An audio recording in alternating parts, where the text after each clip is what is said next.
My name is Wayne Oliver, and I'm the Executive Director of Patients for Fair Compensation, an organization dedicated to changing the dynamics within the current medical malpractice liability system. Thank you for joining today's program, which is entitled Current Problems with the Litigation System. Michelle Mello, who is an expert in patient safety, formerly at Harvard and now at Stanford, indicates that the problem with the current system is that it helps very few individuals that it's intended to help, and that in the process it hemorrhages tons of money in the process. And then lastly, it has some significant side effects which are adverse and painful for the healthcare system. So what are those painful side effects? Well, first, there is a legitimate access to justice under the current system. Less than 20% of all injured patients actually receive any compensation whatsoever, and less than 1% of those individuals that file medical malpractice lawsuits ever go to a jury trial. Secondly, there's a problem of defensive medicine.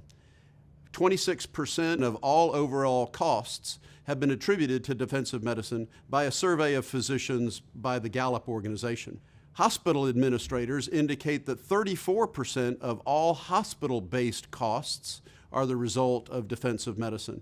And each and every state in this country is spending and wasting billions of dollars each year on defensive medicine. And third, so long as we have a shame and blame system, we're going to have a hurdle for patient safety and developing protocols and systems that will help eliminate those injuries in the future, which is why we created the patient compensation system. Originally, it covered all healthcare services, all healthcare professionals, and all healthcare facilities. It was developed on a process, an administrative solution that was similar to workers' compensation in the way it was designed to work. However, opponents lined up in opposition of the bill. The trial bar was most vehement in their opposition, but they were joined by the defense bar. So lawyers on both sides of the issue were opposed to the solution. And medical professional liability carriers also opposed the solution. So we started listening to physicians, listening to injured patients, and listening to employers and health plans on developing the process from the original version to what we refer to as the Patient Compensation System 2.0. After listening to those physicians and employers and injured patients, we realized that more and more overall healthcare costs are being shifted away from health plans and onto the backs of patients. And as a result, more and more defensive medicine and more of those costs are being picked up by patients. So what happens in the rest of the world? Well, physicians simply don't practice defensive medicine. And not all American physicians practice defensive medicine. However, 82% of them do. And so why do they practice defensive medicine? Well, we're the only physicians on the planet that are held personally liable for judgments in excess of policy limits. So let's look at the overall healthcare spending as it relates to medical malpractice costs. Less than 11% of premium dollars, 11 cents on every dollar, goes to the injured patients. The rest of the funds go to 30 cents on every dollar go to defense attorneys. 30 cents go to insurance company profits. Trial lawyers get 12 cents out of the equation, and the administrative costs are about 17%. So the current system, designed to take care of injured patients, returns less than 11% of those premium dollars to that injured patient. Recently, a study was conducted by Joanna Shepard-Bailey, an economist at Emory University, indicating that the business model of the trial bar also limits access to legitimate health justice. More specifically, that malpractice attorneys required economic damages in the area of $350,000 to $500,000 just to be able to take a malpractice case. Over 80% of all of those folks who are legitimately injured fall well below that $500,000 threshold. And lastly, for anyone who is poor or old, on Medicare or Medicaid, who's out of work, those folks have no economic or diminished economic value, and as a result will never get their injuries compensated. So let's talk about how the patient compensation system works. I recently had my right knee replaced, so let's use the example of my surgeon replacing my left knee instead of my right. So at the point of injury, at the point where a patient is otherwise injured, a patient advocate is appointed. That individual will help that patient navigate the system, help point them in the right direction, show them how to file a claim with the patient compensation system. Once that claim is filed, it is reviewed by a licensed physician who is the chief medical officer for the patient compensation system. That individual gathers all of the pertinent information, interviews all of the folks that were otherwise present, gets a medical record from the provider, and ultimately appoints a panel of experts to review a redacted case file. So once that medical director has made a determination of the prima facie ability of an injury, that independent medical review panel will be appointed. Those folks are pre-approved from a panel of medical experts that are specifically within that specialty of the surgeon. In my instance, that would be an orthopedic surgeon who operated on my knee. The physicians on that panel, there would be 3 of them, would review a redacted case file, no patient name, no doctor name, no hometown, no facility, no hospital. It just indicates that this patient was otherwise injured by an orthopedic surgeon. And then they will go through a series of questions that will lead them to a question, was this a medical injury? If it was, then the injury is compensable. If it's not, then it's not compensable. There is a matrix that those physicians will be using to determine what that liability otherwise is. If the panel determines that that injured patient in fact did sustain an injury, that patient is eligible for compensation. That compensation will be developed on a schedule which is based on historic payments for that particular injury and the severity of that injury. Those awards would be based on historical data. The beautiful thing about this solution is it has access to 35 or 40 years of actuarial data as to what wrong site knee surgeries would otherwise provide.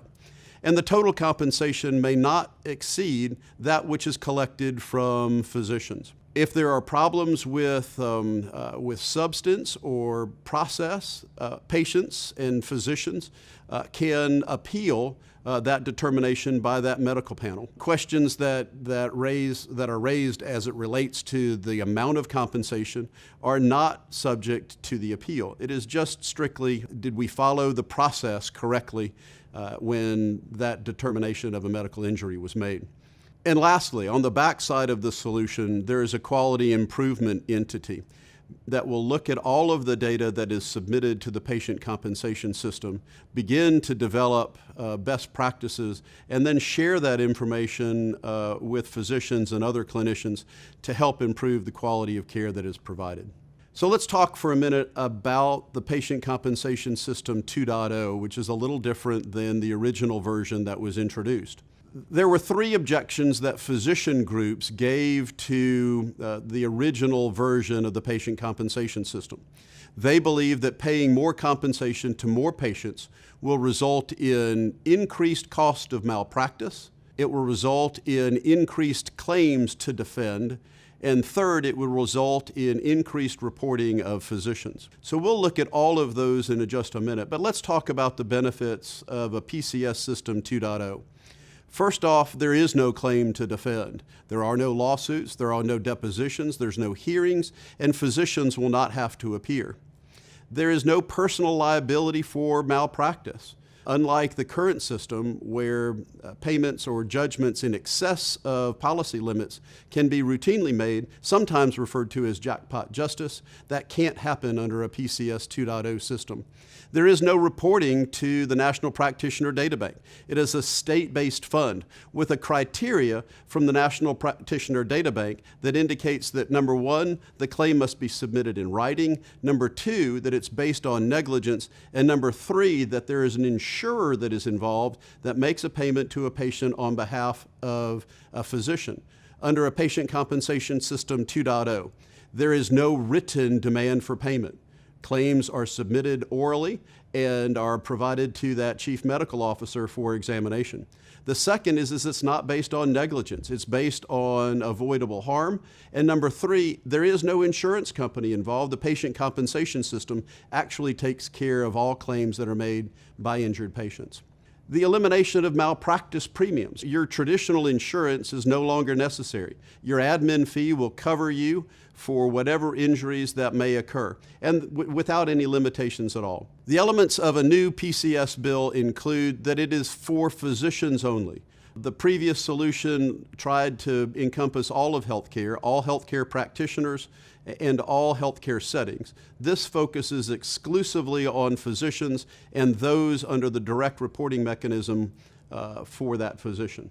It's revenue neutral. The bill limits the compensation to injured patients to that what is collected in admin fees from physicians. And it limits the overall increase of those admin fees statutorily, so that only the General Assembly can increase those admin fees and must do so through the legislative process.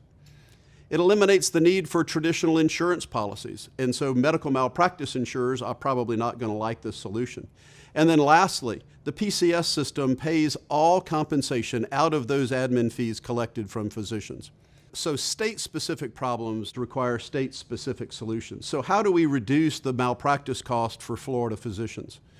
The admin fees as compared to current premiums for physicians in the state of Florida for $250,000 in coverage and $750,000 maximum liability.